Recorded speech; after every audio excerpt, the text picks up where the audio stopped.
tentang Nabi Daniel ya. Kepalanya emas, badannya silver, terus bronze wedge sama Aaron leg sama Aaron enclave. Nah itu gimana itu tertulis silver Rahasia akhir zaman gitu kan. Ada kepalanya emas, dada dan lengannya perak. Kedua pandangan pertama menerima bahwa kerajaan Mesias itu akan didirikan. Tunggu, saya mau nanya, dimateraikan tuh Orang pilihan ada yang Tuhan pakai untuk memberitahu kepada gereja, untuk menghindari dari penafsiran-penafsiran liar. Sebutkan satu orang yang ngaku-ngaku nabi tapi dia di luar Yahudi. 5, 4, 3, 2, 1, 0. tidak ada hal yang baru. Iyalah kita hidup gitu kok, bukan mati, bukan batu. Tuhan kita bukan batu. Masih belum paham ya, kenapa sih tentang Nabi Daniel ya, itu kok menggambarkan mimpi itu kayak ada patung itu loh. Itu apa sih yang patung? Terus ada kepalanya emas, badannya silver, terus bronze wedge sama Aaron leg sama Aaron enclave. Nah itu gimana itu tertulis silver gimana itu? Itu yang Daniel mentafsirkan mimpinya Nebukadnezar itu loh. Iya, penglihatan Daniel. Iya, kenapa itu? Mimpi Daniel kenapa? Kan digambarkan patung itu kepala emas itu kan. Aku mau nanya itu artinya. Kenapa harus seperti itu? Itu kan rahasia akhir zaman gitu kan. Ya. Kenapa? Jawabannya. Iya maksudnya gitu ya. Iya, kenapa harus patung itu ada kepala emas, badannya silver, terus itunya. Oke, sekarang begini Pak. Aku dulu lihat dulu berkumankan logikanya gini. Oke. Ketika kau bermimpi ada buaya memakan kau, pernahkah kau bertanya ke mimpimu, kenapa harus buaya? Kenapa nggak anak gadis yang kulihat? Kenapa nggak begitu pertanyaanmu ke mimpimu? Hah? Coba dulu, itu kan mimpi dia. Tetapi mimpi dia itu memiliki pemaknaan yang dalam ketika kitab Wahyu dibukakan. Ya, ketika Yohanes di Pulau Patmos melihat apa yang dia lihat. Ya, jadi Yohanes itu bukan mimpi, tapi penglihatan Yohanes. Daniel bermimpi, Yohanes melihat dalam penglihatannya. Nah, jadi penglihatan Yohanes di Pulau Patmos itu identik dengan mimpi Daniel di kitab Perjanjian Lama. Paham Bapak?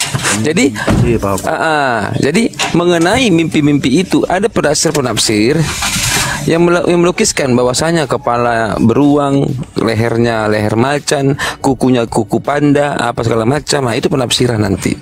Ya, sama seperti juga ketika Yohanes melihat itu di Pulau Patmos. Nah, jadi penafsiran ini nanti suatu penafsiran yang akan datang. Kita nggak bisa mengatakan itu apa. Ada beberapa bangsa ataupun beberapa pendeta yang pernah menafsirkan 4 kepala yang berbeda itu. Ada katakan itu Amerika, Inggris atau Jerman bersatu padu keluar dari Uni Euro, katanya itu nggak ngerti aku. Itu kan penafsiran akan datang. Jadi kita nggak bisa mengatakan itu bagaimana atau seperti apa. Nanti kita lihat Pak di depannya. Aku tidak bisa menambah sedikit pun firman Tuhan. Kalau itu berbau penafsiran akan datang. Tapi kalau itu penafsiran yang sudah berlalu, itu boleh. Itu aman juga sudah berlalu. Itu sejarah. Ya. Jadi kalau kitab Wahyu hati-hati. Apalagi mimpi Daniel dominan dengan kitab Wahyu. Paham nggak sejauh ini maksud saya? Paham, cuma saya masih ini kan banyak tafsiran sih. Lihatin ya, saudara. Oke. Nah ini ya, coba nih lihat ya. Ada kepalanya emas, dada dan lengannya perak, dan perut dan pinggangnya tembaga, pahanya besi, kakinya sebagian besi dan sebagian tanah. Lihat, ini artinya. Daniel menceritakan isi mimpi itu dengan menerangkan patung yang dilihat oleh Raja Nebukadnezar beserta bagian yang berbeda-beda terdiri dari logam yang berbeda-beda. Kepala yang dari emas itu menunjuk kepada Raja Nebukadnezar sendiri. Maksudnya mungkin bahwa kita harus mengenakannya kepada kerajaan Babel yang diwakili oleh rajanya yang agung. Bagian-bagian yang lain dari patung itu dikatakan menggambarkan kerajaan yang lain. Tafsiran yang berbeda-beda tentang patung ini sudah diberikan. Kebanyakan ahli yang menyangkal bahwa Daniel adalah penulis kitab ini pada abad ke-6 sebelum Masehi berpendapat bahwa keempat kerajaan yang digambarkan oleh patung itu ialah Babel, Media, Persia, dan Yunani. Beberapa ahli yang membela pendirian ini mempertahankan bahwa kitab Daniel salah karena kerajaan Media tidak pernah ada secara terpisah sesudah kejatuhan Babel. Ini. Jadi ya warna-warna itu tadi kalau kita melihat kepala di situ itu karena Babel itu adalah yang utama, bro. Ya. Dia itu adalah kerajaan-kerajaan yang membawahi kerajaan-kerajaan lain. Arti dari ini kan emas. Nah, itu para penafsir mayoritas menafsirkannya dengan ini tadi. Ya, tapi itu pun ada keberatan. Kenapa? Kadang ahli-ahli konservatif mengatakan bahwa kerajaan itu adalah Babel, Media, Persia, dan kerajaan Iskandar dan pengganti dari Iskandar. Tapi terbanyak dari pendapat itu mengatakan bahwa kerajaan itu ialah Babel, Media, Persia, Yunani, dan Roma. Inilah satu-satunya keterangan yang menafsirkan ayat 44 dengan benar. Ini adalah suatu ayat yang dengan tegas menyatakan bahwa kerajaan Mesias itu akan didirikan pada zaman kerajaan yang sudah disebut. Kedua, pandangan pertama menerima bahwa kerajaan Mesias itu akan didirikan sesudah keempat kerajaan manusiawi itu dan nyata-nyata bertentangan dengan ajaran ayat 44. Ayat dispensasionalis ini tafsirnya, hakikatnya menafsirkan ke-10 jari kaki patung itu yang menggambarkan suatu zaman yang di situ kerajaan Roma akan timbul kembali dan terbagi-bagi menjadi 10 kerajaan. Dan itu betul menjadi 10 yang tadinya tadi 7 menjadi 10 yang di dalam Wahyu disebut berkepala 7 dan bermahkota 10. Itu disinggung lagi oleh Yohanes. Tetapi perlu diperhatikan bahwa mengenai jumlah jari kaki itu tidak disebut apa-apa. Itu apanya artinya. Ya. Dan mengenai warna-warna dan lain-lain, emas ini merujuk kepada dia yang utama. Yang silver ini dia yang kedua, kakinya ini perut pinggang dan tembaga itu mengenai kekuasaan dan keperkasaannya yang utama, itu merujuk kepada dia yang di kepala, yakni Babel, ini dipimpin oleh Nebukadnezar, dan kaki itu besi, itu mengenai keturunan yang akan lahir dari atas, dan ini kerajaan 10 itu tadi adalah Roma. Yang 4 ini tadi disebut dengan kerajaan Babel, Media, Persia, Yunani, dan Roma. Gitu. Ini hubungannya ketat sekali dan kuat sekali dengan Wahyu. Tapi itu masih dalam bentuk tafsir ya? Itu penafsiran. Tapi belum terjadi? Sudah terjadi. Itu sudah terjadi. Oh. Babel kan sudah terjadi. Kepala tadi kan Babel. Oh, kepala itu Babel ya? Karena pada masa itu kan mereka itu yang berjaya, yang kemudian nanti ditaklukkan oleh Media Persia. Tapi Kak, itu yang di Daniel 12 ayat 4 kan dia masih tertulis, tetapi engkau Daniel sembunyikanlah segala firman itu dan meteraikanlah kitab itu sampai pada akhir zaman banyak orang akan menyelidikinya dan pengetahuan akan bertambah. Betul. Dimateraikan artinya disembunyikan atau gimana, masih dimateraikan? Dituliskan. Dimateraikan itu artinya dituliskan. Sama seperti Yohanes meteraikan kayak disembunyikan. Ngapain disembunyikan? Oh, kan gitu. Yohanes juga kan disebutkan memeteraikan perkataan malaikat itu. Dituliskan. Oh, kalau aku tunggu, saya mau nanya. Dimateraikan tuh bukannya kayak dikuduskan jadi hanya dengan materai? Karena pernah ada aku lihat kitab. Dimateraikan itu artinya disahkan. Disahkan menjadi gitu. Suatu kesaksian yang benar, bukan disembunyikan.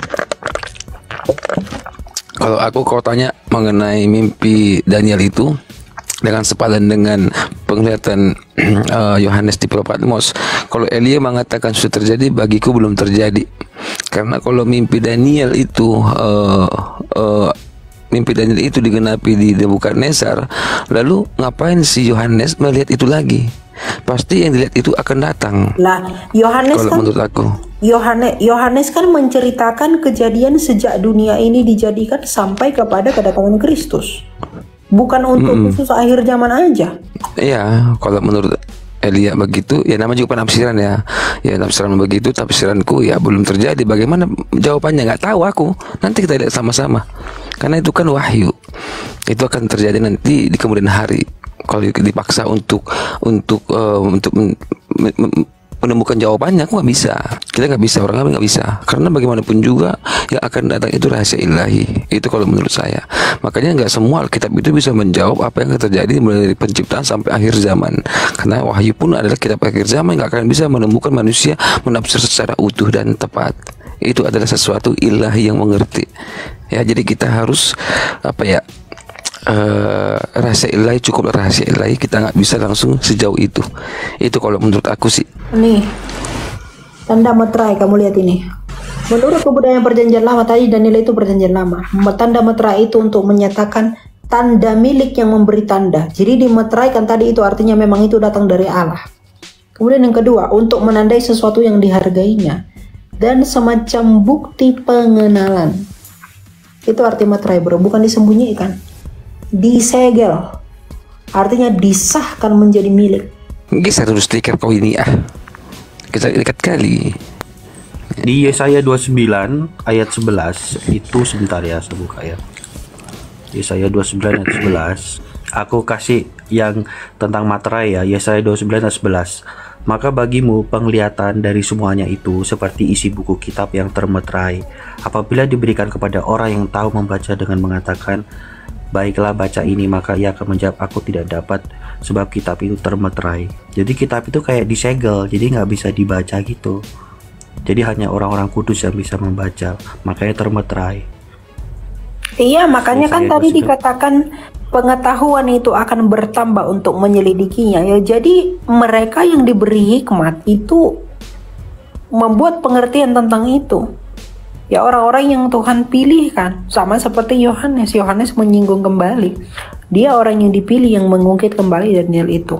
Meterai itu bukan disembunyikan, itu ditandai sebagai hak milik yang ilahi kepada siapa ia mau mengkendakinya untuk memberitahukannya. Berarti hanya orang-orang pilihan yang bisa ngebaca sesuai hikmat Tuhan yang berikan. Orang-orang pilihan ada yang Tuhan pakai untuk memberitahu kepada gereja, untuk berjaga-jaga, untuk menghindari dari penafsiran-penafsiran liar gitu. Oh gitu. Jadi pahami meterai itu dalam naskah perjanjian lama itu merujuk kepada sebuah kewibawaan, otoritas ilahi, kesempurnaan Allah. Itu tanda meterai. Sama seperti kita itu dimeteraikan oleh Roh Kudus, itu kita menjadikan hak miliknya Allah. Maka penglihatan-penglihatan semuanya itu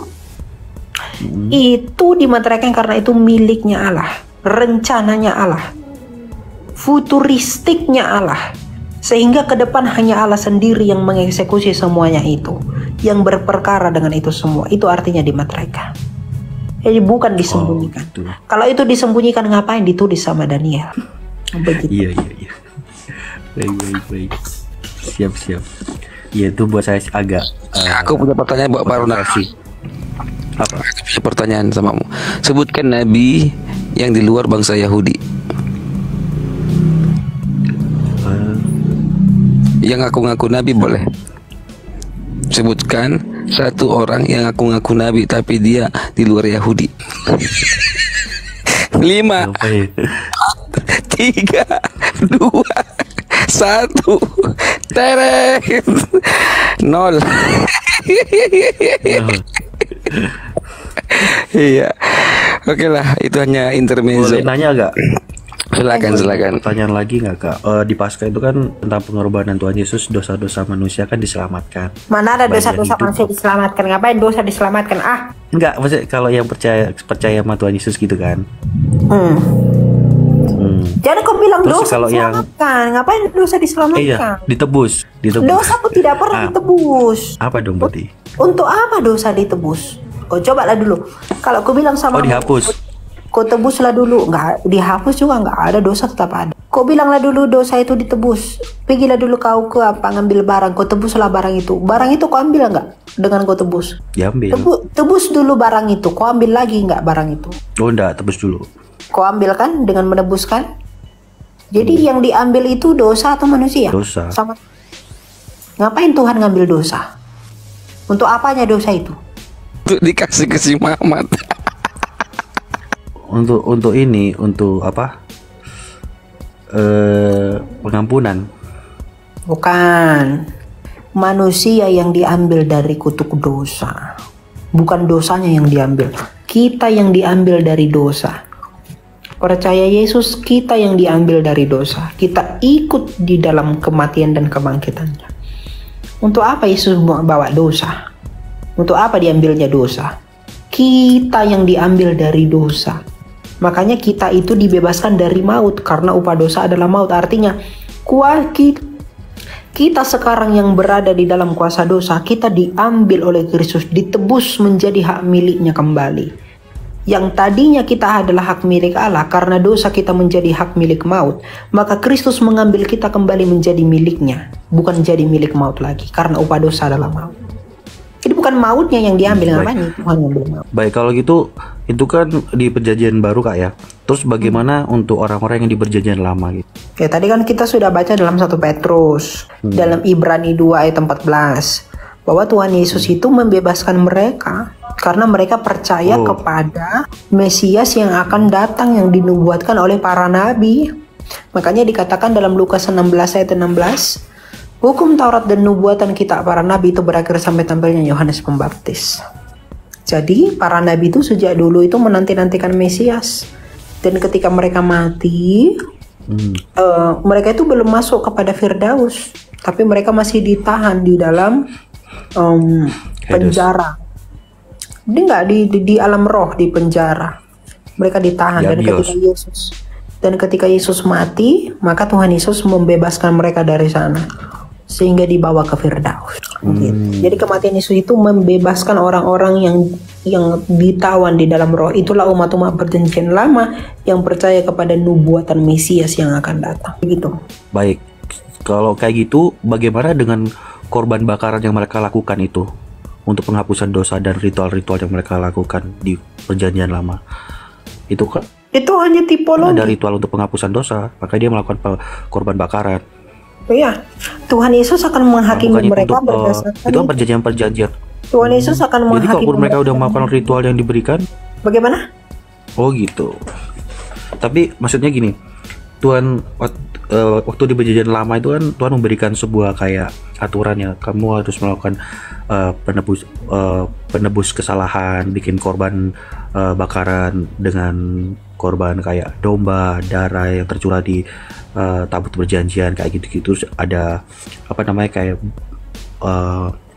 terus dia bikin apa namanya kemah Tuhan itu, kemah Allah gitu kan. Nah, bagaimana dengan itu? Mereka kan melakukan penebusan dosa di situ.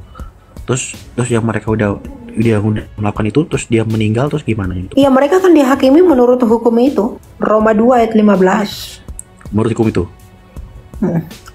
Ada gitu. Roma 2 ayat 15, 10 sampai 15 kamu baca nanti. Oke. Oh, di situ semua ya, jadi ada ya Roma. Ya, mereka kan dihukum. Mereka kan dihukum menurut hukum Taurat. Tuhan Yesus nanti akan mengadili. Oh, pasti berlaku hukum Taurat ya waktu itu Kak ya. Pada waktu itu. Tapi itu kalau boleh tanya. Setelah Yesus datang itu nggak berlaku lagi. Udah nggak berlaku lagi ya? Nggak. Lukas 16 ayat 16. Lukas 16, tapi kan Tuhan Yesus bilang begini Kak, aku tidak meniadakan hukum Taurat, tapi aku menggenapinya. Iya, dia tidak meniadakan hukum Taurat, tapi dia menggenapinya. Dengan digenapinya maka dibatalkan. Karena hukum Taurat itu hanyalah bayang-bayang. Kolose 2 ayat 17, sedangkan wujudnya ialah Kristus.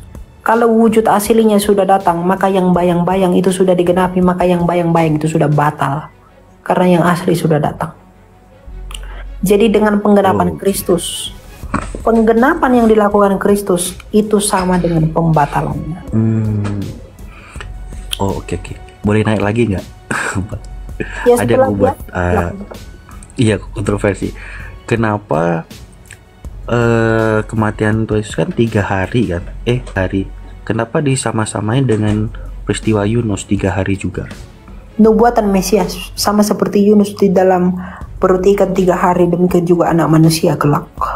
Itu nubuatan. Kenapa begitu? Oh, maksudnya ada kaitannya dengan Yunus, kenapa begitu nubuat? Itu nubuatan tipologi, itu tipologi. Oh, tipologi ini sesuatu yang akan terjadi, simpelnya akan diulang-ulang lagi. Ketika Yunus dimakan ikan itu, Yunus keluar lagi dan hidup lagi, bukan? Iya, betul. Ketika Yesus ditelan maut, Yesus bangkit lagi, keluar hidup lagi, bukan? Nggak hidup lagi. Itu tipologi namanya. Gitu ya. Berarti sesuai firman Tuhan ya, tidak ada hal yang baru Ya di bawah iya, kolong langit. Allah kita hidup Gitu kok, ya? bukan mati, bukan batu. Tuhan kita bukan batu. Enggak, tidak ada hal yang baru di bawah kolong langit maksudnya. Kan Bagi ada Tuhan firman. segala sesuatu itu sudah selesai. Oke. Apa lagi bro di bawah kolong langit ini? Udah dibilang hanya dalam nama Tuhan Yesus. Jangan kau pikir lagi ada si Muhammad lagi, nggak ada lagi tuh. Apa yang kau pikirkan? Ada yang baru? Nggak ada itu. Udahlah. Udah. Ya gitu ya, Ronald. Iya. Makasih. Kak. Ya Tuhan berkati Ronald ya. Berkati ya.